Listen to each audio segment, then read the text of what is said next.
one of my other videos, I was talking about how Erika represents the divine feminine and like why Snake Eyes ends with the female ascending and why she marries the guardians, the guardian of heaven, Tyler, in her music video that she did.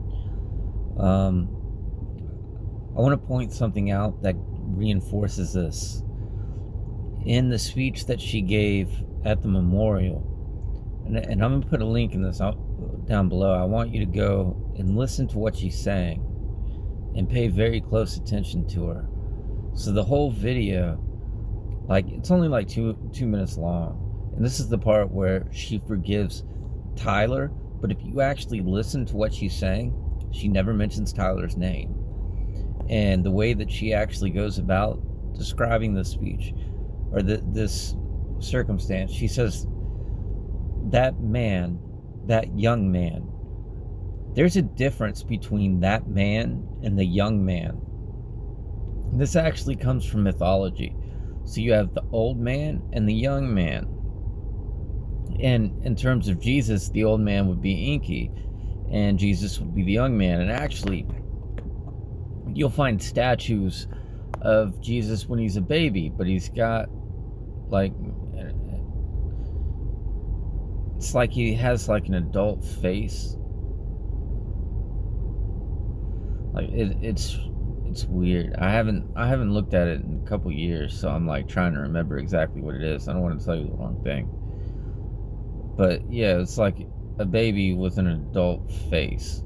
And you know, this goes into Hermes, because Hermes is masculine and feminine. You know, you have Aphrodite, which is essentially hermaphrodite. And you know, in Jewish tradition, when you look in the Talmud, they have things about androgynous beings, and this is totally misrepresented to make it about like trans people. And I don't know when that started. I got a lot of questions about that in general, because none of this ancient symbolism had anything to do with that, and people were not like that. They basically manufactured that through Hollywood, and that's a very complicated issue, and I'm not even trying to get into it right now. But yeah, so the old man and the young man, you'll see this in music videos all the time. Like Stone Sour did it. So that's one thing that comes to mind. I think it was Bother, music video Bother, when Corey Taylor did it. And it shows him as an old man and a young man. And this is also reflected in a lot of TV shows in a lot of different ways. I don't know if I can think of any off the top of my head right now, but I've definitely seen this before. I've seen it numerous times. The old man and the young man. Let me think for a second. See if I can.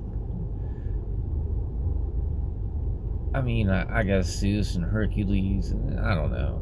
But anyways, if you look into the symbolism, you'll kind of start to understand. The old man is supposed to be wise, and the young man is like reckless and not so much. You know, very mischievous in a way. Hasn't learned yet. So there's a particular use for this, right? So when she's saying that man, she's referring to Charlie. And Charlie, in this case, would represent God. So sin kills God, and in this case, Tyler kills God. So Tyler would be sin. But here's where it gets confusing, because the husband is the wife. So because it's showing her ascension, when she's talking about, you know, that man, that young man, and if you watch her eyes, when she gets every time she says that young man, she'll look up, because the young man goes up. But then she looks down, like she's going to read a script. She looks up and then she looks down. That young man, as above, so below. Because the light sacrificed itself and became sin so you could live. So when she's saying, I forgive you, This is from the point of view of God forgiving sin. This is specifically what she's talking about. It has nothing to do with Tyler. Essentially speaking, she's taking on the role of God, and this is something that you see in music videos all the time. If you actually pay attention to the lyrics and read between the lines, you'll realize they're singing from the point of view of God. And this is very important. Why are they doing this? Because Israel is he that wrestles with God, the sitting in the throne. This is what they're showing you. This is why they're doing it. And there's been a lot of confusion and misrepresentations all over social media on purpose about this to prevent you from understanding. Elohim, man, has become like one of us, knowing good and evil. God is in us. That's what that means. So what is... They're not God. The tree of life is God. The burning bush is God. And they're just twisting it. I mean, kind of. Not really. It's actually pretty accurate if you understand what they're doing. But it's still pretty perverted because they're not telling people what it is. That's why they keep referring to themselves as guardians of heaven. Like look in Dark Crystal, and the Skeksis. They're Freemasons. They're the guardians of the crystal. That's what the crystal is, the pineal gland.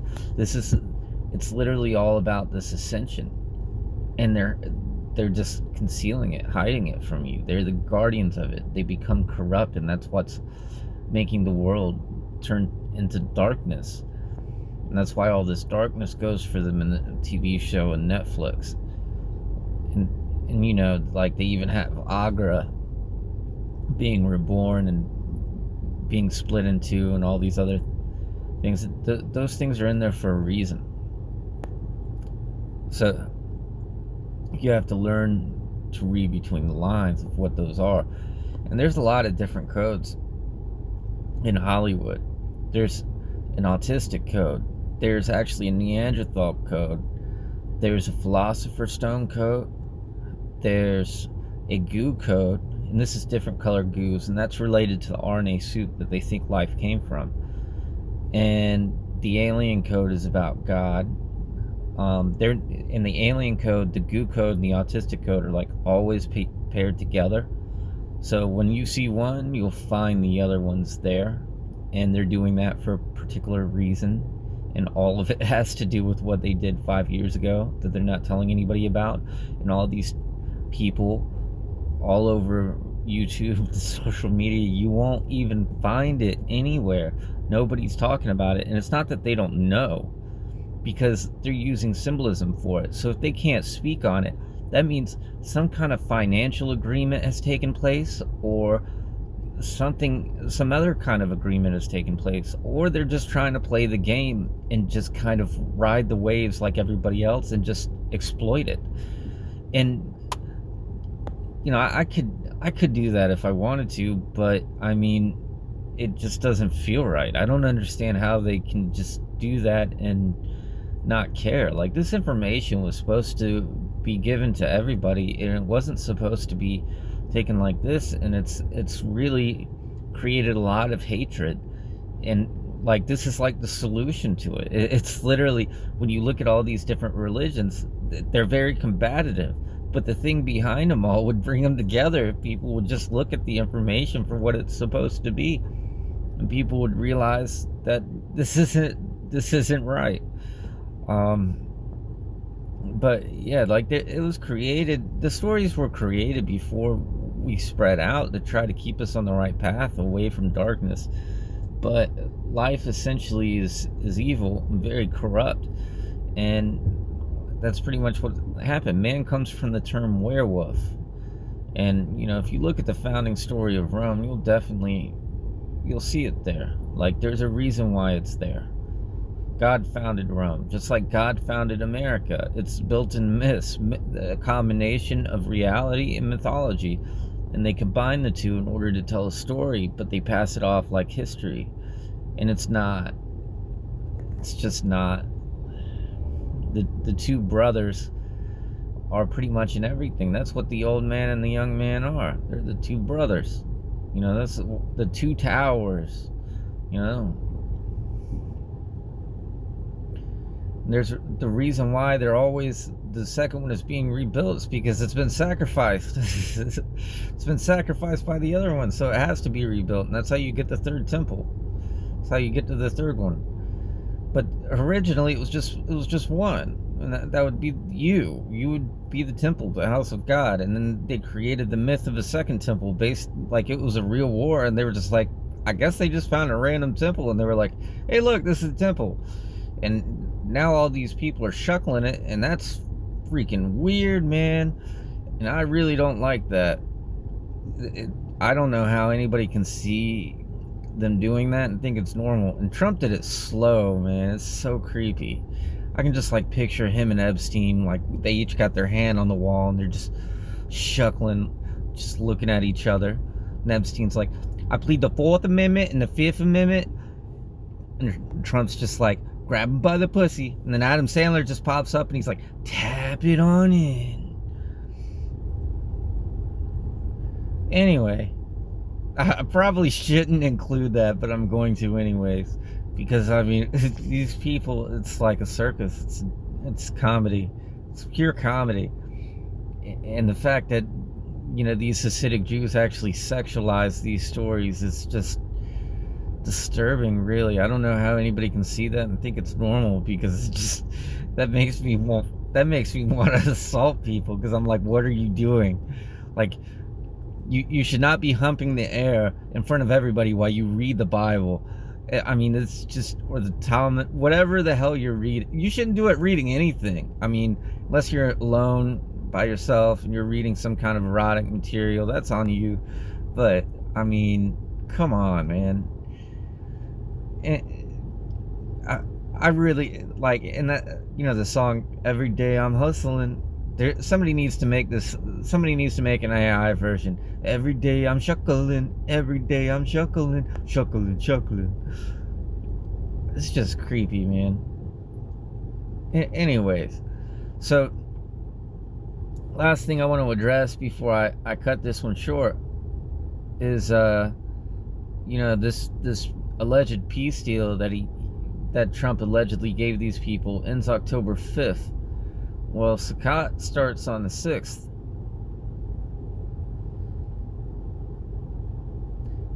Like, something's probably about to happen. Could be wrong, but I don't think so. Anyway, watch the video with Erika in it, and just watch her eyes, watch her body language. You know, there's a verse, I think, in Enoch that talks about people plotting with their hands and their feet. Like, that's totally what Freemasons do. And if you watch their hands and their feet, not just that, like their whole body, because there's a spiritual meaning behind everything, every body part. So, like, they have a way of speaking with their eyes. So when they're giving a speech that's encoded, they tell you what to look for. You just got to watch them, know what to look for. Because a lot of the times, like Trump did it too, the day that he went down the red carpet when they shot him in the ear, the whole speech was encoded. It doesn't even mean what people think. And I actually spent a while breaking it down. There's a number code in it too, and I didn't fully break down the meaning behind the number code because I could already see what all the words meant and what he was really saying by that point. And I might share that at some point. I'd have to go back and find it and reread the speech and collect my thoughts on it, because it's been a little while now. And at the time I was going to make a video on it, and I just never did, because I wanted to actually like include a lot of stuff, not just me sitting here talking. But then they did this, and I'm just like, you know what, man, fuck it. Like, I'm just gonna put it out there, because it's actually really crazy the way that they encode all these messages. And like, these people on YouTube will be using the same symbolism, so it's not like they don't know about it. It's pretty obvious to the people that know about it, and it's been going on for hundreds of years now. So when they do it, it's very obvious. I mean, that's just with Freemasonry, but this goes back even further in the Catholic Church with them doing it. I mean, it's just really bizarre. But like these people have been doing it the whole time, really. And when you look at it that way, it's been going on for 2,000 years. Really a little bit more than that, because they were already starting to do it when they were taking over. When they were conquering all these ancient cultures. And it's not like they didn't have their own version of the same stories originally, because I mean white people didn't just originate out of thin air, you know. So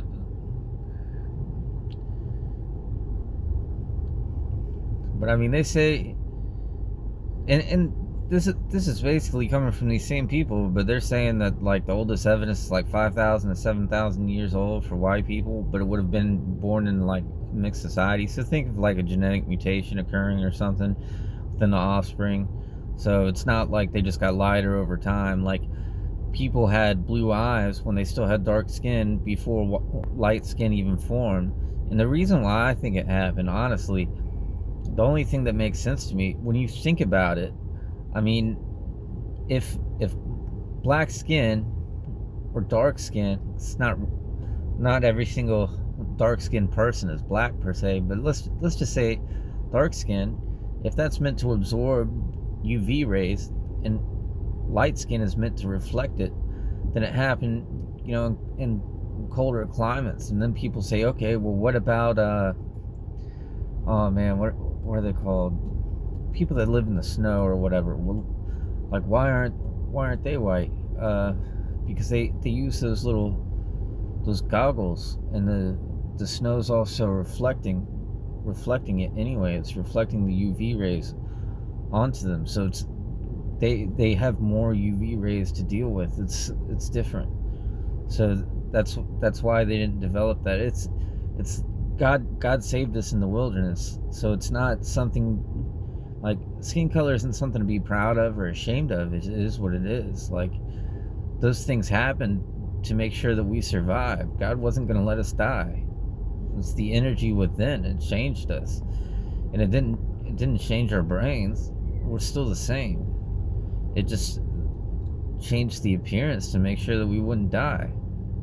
God wants his creation to live, and then you say, okay, well, so why do you have evil? Because it's necessary. Sin is necessary to survive. If you didn't have sin, then you wouldn't have any other creatures eating each other. You'd all die. Then you'd have nothing. There'd be no life. So the first sin is what enabled life to live on. And you know, this has been greatly misrepresented by the churches. The churches don't teach that.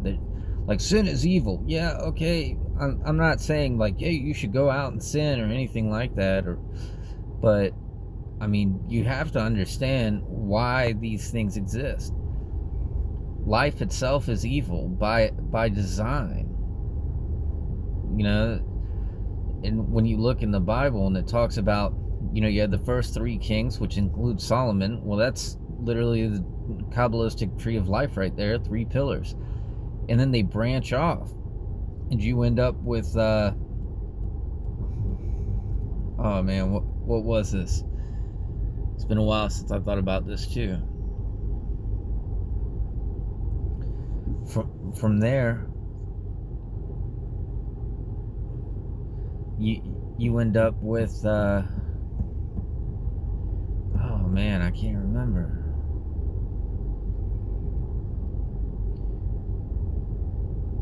It branches off, and what it's showing you, Israel, and it's showing you Judah. This is literally heaven and earth.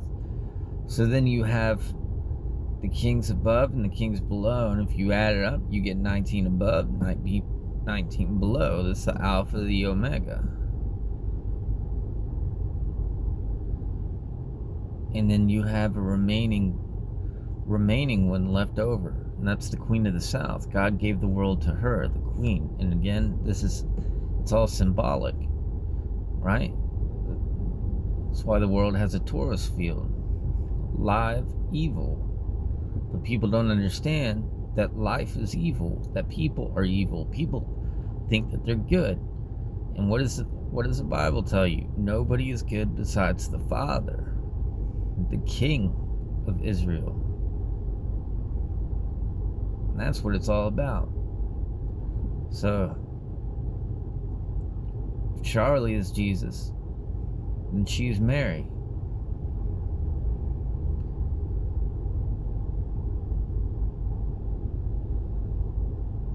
I guess.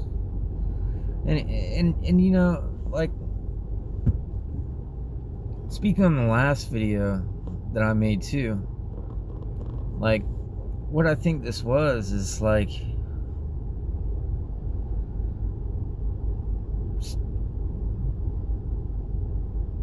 I think she was his handler, and I think Candace Owens'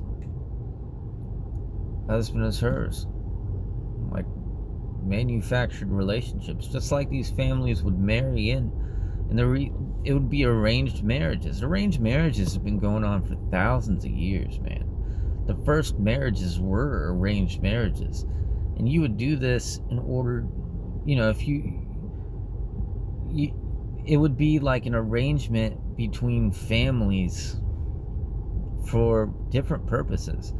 And in this case, they do it for protection and other means. But, like, if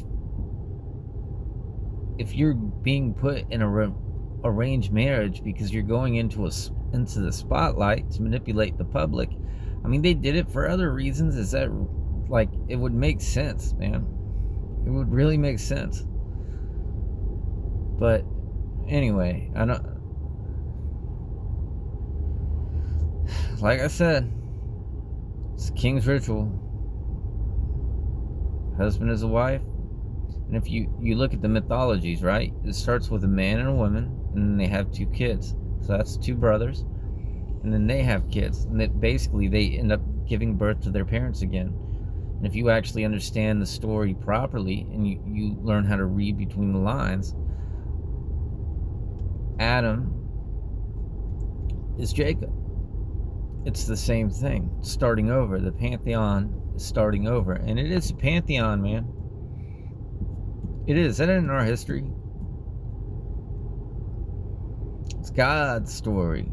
It's his clan, his lineage. And we come from God. But it's not our story. It's a story within life. All life. That's why it says preach to every creature.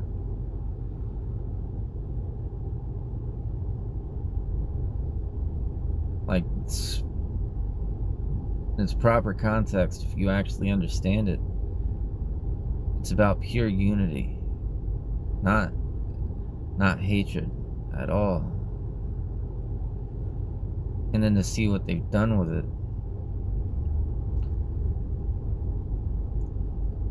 there's times where the righteous judgment would look incredibly evil to the average person.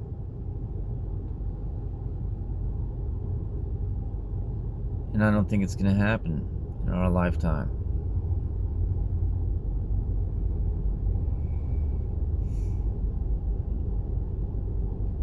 Anyways, thanks for watching. Leave me a comment. Drop a like. Thank you.